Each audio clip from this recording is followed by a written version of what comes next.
Good morning, everybody.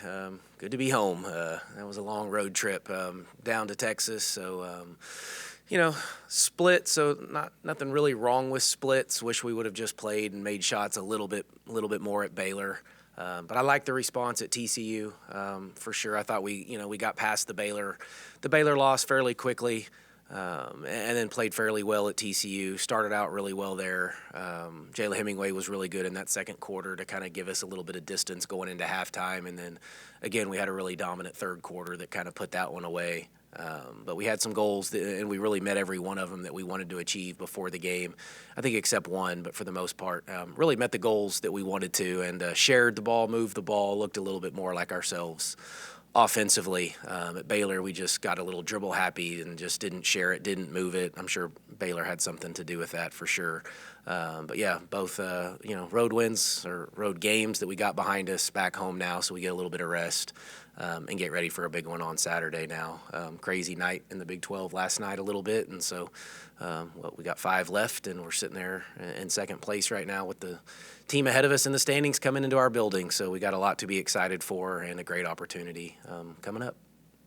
I know your attention's on Oklahoma. How much have you had a chance to study them this morning, or is it still doing that now?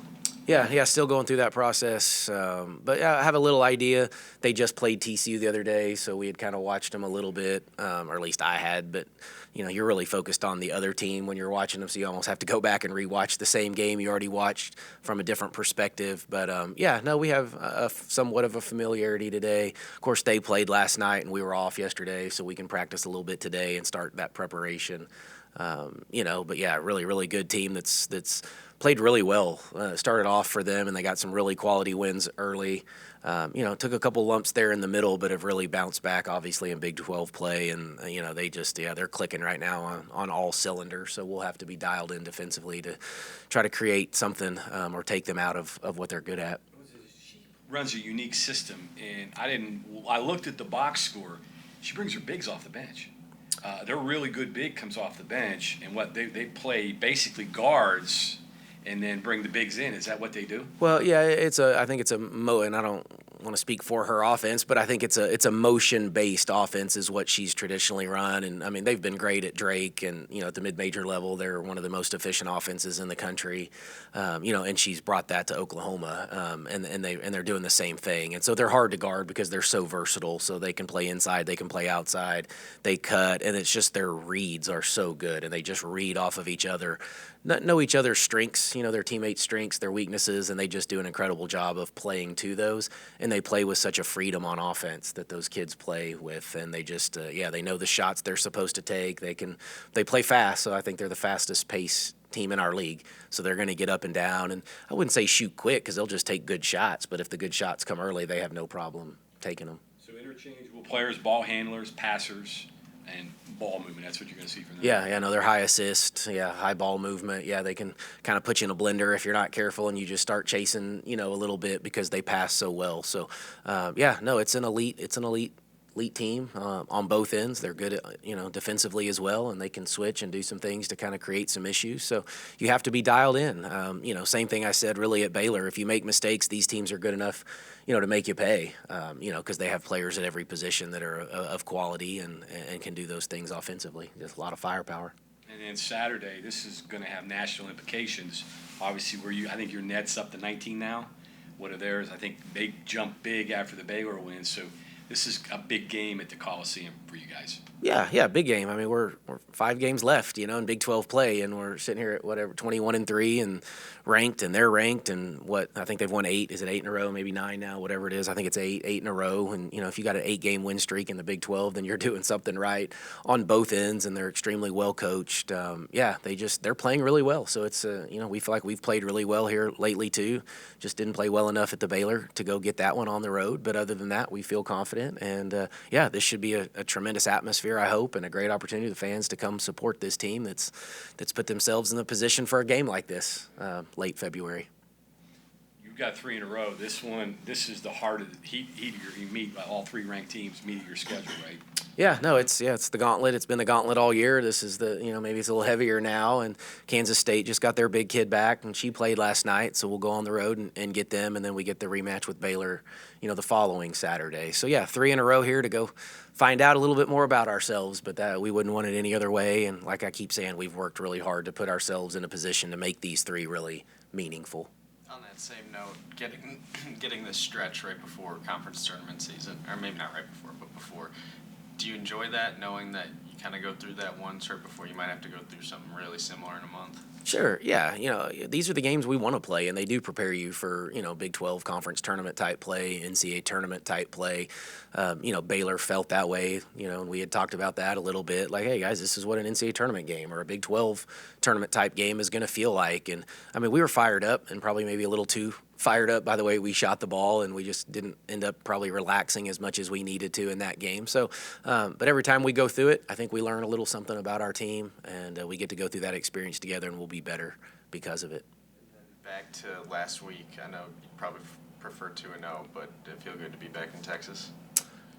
Yeah, I would have preferred to be 2-0 in Texas. That would have made the road trip even better. But yeah, you see familiar faces and family and friends, that are just scattered throughout there. Had some of the SFA people came to both games, so you got to see some of those people that meant a ton to me and my family when we were there. So my parents, my brother were at both games. Some of my college teammates and roommates were there. So yeah, just some people that you don't always get to see. That even when I was at SFA, we never played in Waco, so people that live close never got to see some of our SFA teams play. So yeah, it felt good. We had a great support system at both games. Really good turnout.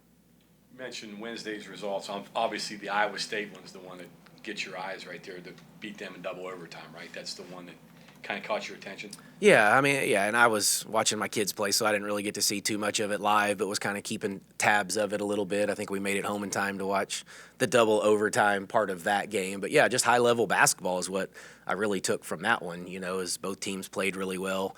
Iowa State plays great at home, and found a way to win and hit some big free throws. But yeah, so, that one was interesting. Obviously, we were watching the Oklahoma-Baylor just because we played Baylor, play them again soon. And then, of course, with OU coming up, we had, eyes on that score at least. And I haven't got to really watch it or break it down yet, but we will do that here pretty soon. Watson, she's scoring more. What's the cause? Is it something you're doing? Is it something she's doing?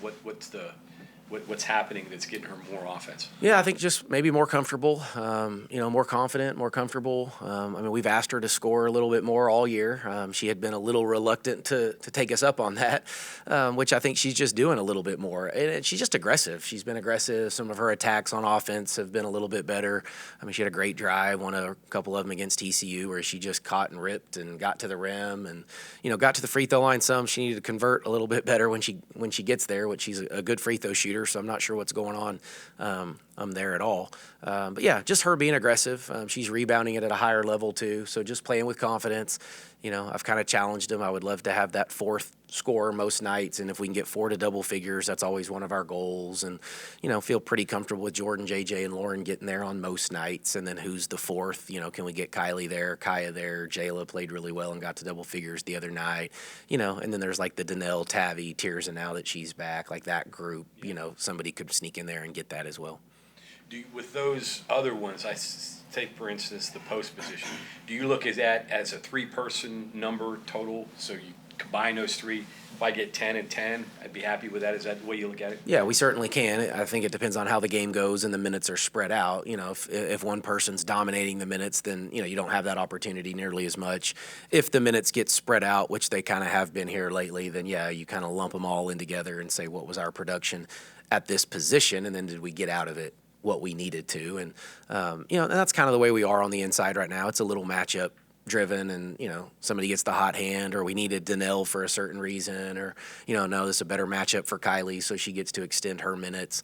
And so, yeah, just always looking for that advantage, I guess, in each game, the way, just with the roster that we have kind of presents its own challenges. Learn about this team during this stretch of ranked opponents. When you are this deep into the season, what's left to learn, what's left to improve at this point? Yeah, still plenty. And because we're new, I guess we're not kind of new anymore, but we're still new because we haven't gone through all of this yet and hadn't gone through it and hadn't even played every team for the first time. That's what's really weird right now about the Big 12 is that we're going through these stretches and we haven't even seen OU yet, haven't played Oklahoma State yet, hadn't even played Baylor until the other night, and so we're still seeing teams for the first time. So I think that's what we're learning is how do we match up with teams? What are we going to be about on a road game at Baylor, at TCU? These are places we haven't played collectively as a group. So, we're still taking in information every time we take the floor and still trying to get some rotations. And, Tears is back. She hadn't practiced much, so we're still trying to get her back in the flow just to see what that's going to look like.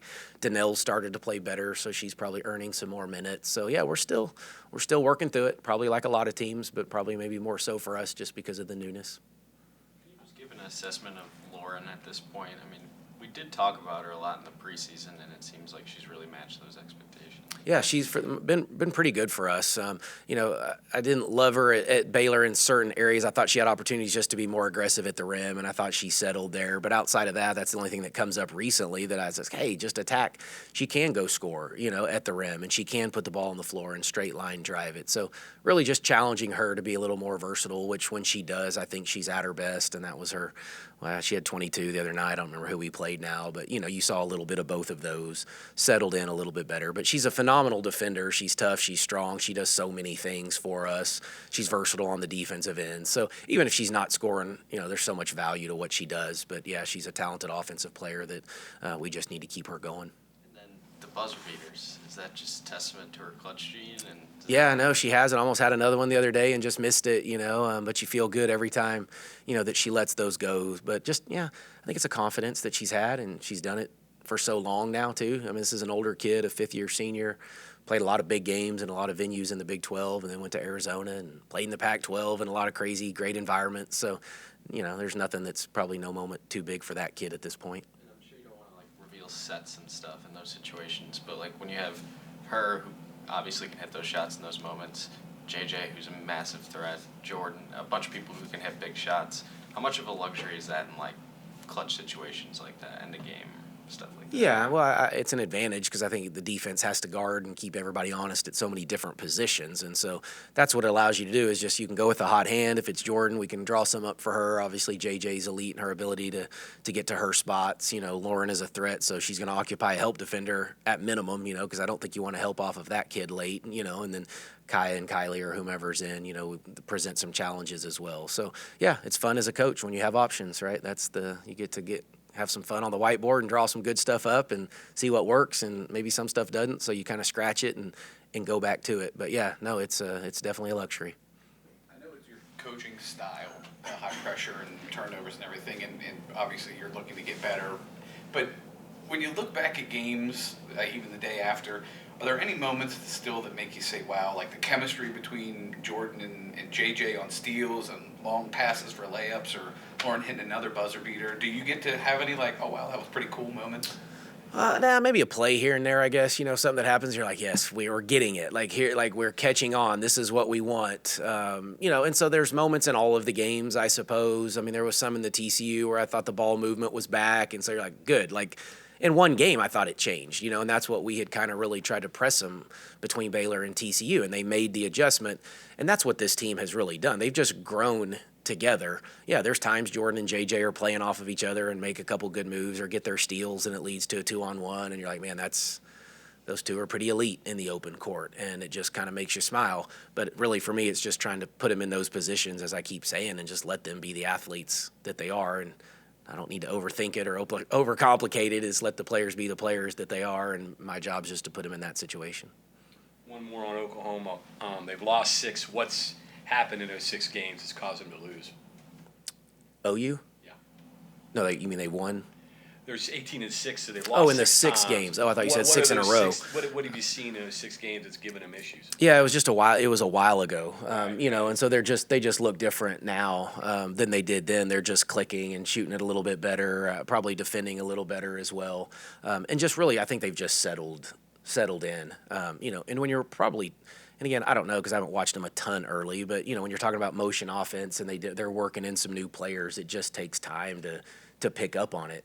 And I've seen some film and watched them a couple times early, and what I see now is just just looks like a completely different group in the way that they're playing together and trusting each other, shooting the ball, playing with confidence. I mean, they're taking some deep threes in transition that early on I don't know that they had the faith, or confidence to take. And so now, Lexi Keys and Verholst and those kids, like, they'll let it rain, and they're shooting it at a high percentage. So no, they're good. They're just good all over the floor, and they space you and score in different ways, and they really do a great job of making you defend the entire floor. And that's where some teams just make you defend one side, or you're in a ball screen on the side, so you're defending a side of the ball, and they're just pretty good about making you defend both sides. So a lot of read and react, not a lot of set plays. There you go, read and react. That's a lot of what they do. What they do. Yeah.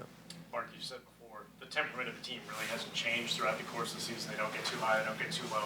Is there value in that at this point in the year where you're in the grind and it can start to wear on teams? Well, I hope so. I mean, that's what we're going to hang our hat on anyway, because that's what we are and that's what we're about. But now, even after the Baylor loss, I mean, we had a good film session the next day, good by coaching metrics. Maybe the players might not call it that. But, we got to look at ourselves and really kind of evaluate ourselves.